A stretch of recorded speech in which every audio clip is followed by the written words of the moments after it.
Quan parlem de teatre, podríem estar també parlant d'un lloc concret geogràfic, d'un edifici on es porta a terme aquesta pràctica que estem parlant, que és el teatre, el fet del teatre.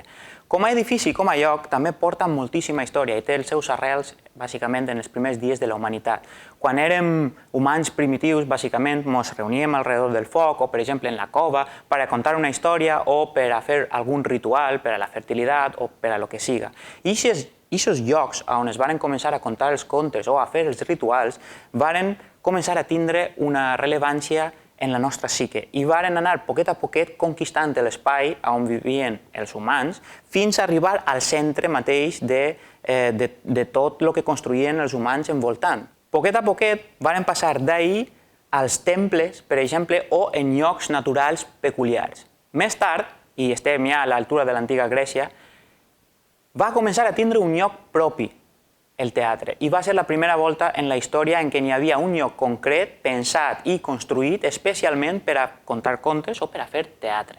Aquests llocs van començar una altra vegada a allunyar-se de la ciutat i del centre de la població humana, però aquesta vegada ja per necessitat pròpies. Eren llocs molt grans, on hi havia que anar molta gent, necessitaven pendents moltes vegades on cavar. Per exemple, els amfiteatres que construïen els grecs necessitaven un tipus de roca concret i necessitaven també d'una localització i d'una pendent concreta. Després de l'època clàssica grega i romana, aplega el cristianisme. El cristianisme és una època molt fosca, és una època amb moltes prohibicions, és una època en la qual el teatre cau en l'oblit completament.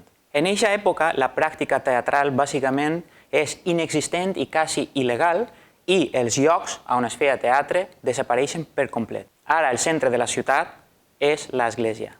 Aquesta situació continua per un període molt llarg de temps, quasi alrededor d'uns 1000 anys, fins que arribem ja en el Renaixement. En el Renaixement, concretament en Itàlia. Allà per 1400 comença el Renaixement per primera vegada en Itàlia i després se desenvoluparà en tots els països europeus.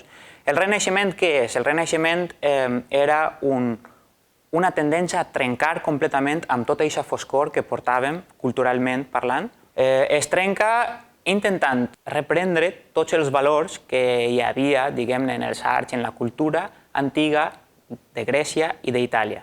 Pel que fa a l'edifici, això representa una revolució en tota regla, començant des dels materials de la construcció fins a la mida, per exemple, de tot l'edifici teatral. Així es varen començar a construir, per exemple, el que avui en dia també coneixem, que són els teatres a la italiana. Tots els teatres principals de totes les ciutats grans avui en dia són teatres a la italiana. El que estem acostumats a veure són teatres a la italiana. Va començar en aquesta època, va fer del teatre com a edifici una cosa molt més xicoteta i així, a poquet li va donar les armes perquè, com a edifici i com a fet, òbviament, tornara a conquerir el centre de la ciutat i tinguera ja la mateixa importància que l'altre edifici que estava enfront, que era l'església, i començar a tornar poquet a poquet al centre de la psique humana també.